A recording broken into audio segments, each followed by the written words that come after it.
আমাদের সৌরজগতের সবচেয়ে বড় এবং সবচেয়ে রহস্যময় গ্রহ হলো বৃহস্পতি। কিন্তু যদি কোনোদিন মানুষ এই গ্রহে ল্যান্ড করার চেষ্টা করে তাহলে কি ঘটবে? আমরা কি এই গ্রহে টিকে থাকতে পারবো, নাকি এর শক্তি আর পরিবেশ আমাদেরকে ধ্বংস করে দেবে? চলুন আজকে এই বিষয়ে জেনে নিই। বৃহস্পতি এমন একটি গ্রহ যার পৃষ্ঠ বলতে কিছু নেই। এটি সম্পূর্ণরূপে গ্যাসের তৈরি। হাইড্রোজেন ও হিলিয়ামের মতো গ্যাসে ভরা এই গ্রহের বায়ুমণ্ডলে নামার সাথে সাথে চাপ ও তাপমাত্রা অসহনীয়ভাবে বেড়ে যাবে। এছাড়াও বৃহস্পতির মহাকর্ষ পৃথিবীর তুলনায় 2.5 গুণ বেশি শক্তিশালী। যদি মানুষ সেখানে দাঁড়ানোর চেষ্টা করে তাহলে তার শরীরের ওজন এতটাই বেড়ে যাবে যে শরীরের হাড় আর মাংস একসাথে থাকতেই পারবে না। এবং বৃহস্পতির বায়ুমণ্ডলে অক্সিজেনের কোনো অস্তিত্ব নেই। এখানে শ্বাস নেওয়া অসম্ভব। অ্যামোনিয়া, মিথেন এবং সালফারের গ্যাস আপনার ফুসফুসকে মুহূর্তেই ধ্বংস করে দেবে। তাছাড়া বৃহস্পতির মধ্যে চলছে বিশাল বিশাল ঝড়। বৃহস্পতির ঝড় আমাদের পৃথিবীর যে কোনো ঝড়ের তুলনায় কয়েক গুণ বড় এবং শক্তিশালী। গ্রেট রেড স্পট নামে একটি ঝড় যা গত 350 বছর ধরে চলছে।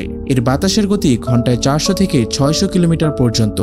গবেষকরা মনে করেন বৃহস্পতির গভীরে একটি কঠিন কেন্দ্র থাকতে পারে। তবে সেখানে পৌঁছানোর আগেই বায়ুমণ্ডলের প্রবল চাপ আর তাপমাত্রায় যে কোনো মহাকাশযান বা প্রাণী ধ্বংস হয়ে যাবে। মানুষের প্রযুক্তি যতই উন্নত হোক, বৃহস্পতি এমন একটি জায়গা যেখানে মানুষের পা রাখা সম্ভব নয়। তবে এর উপগ্রহ যেমন ইউরোপা হতে পারে ভবিষ্যতের আশার আলো। আপনার কি মনে হয়, আমরা কি কোনোদিন বৃহস্পতির রহস্য উন্মোচন করতে পারবো? অবশ্যই কমেন্টে জানাবেন। এই ধরনের আরো ইন্টারেস্টিং ভিডিওর জন্য এখনই সাবস্ক্রাইব করুন।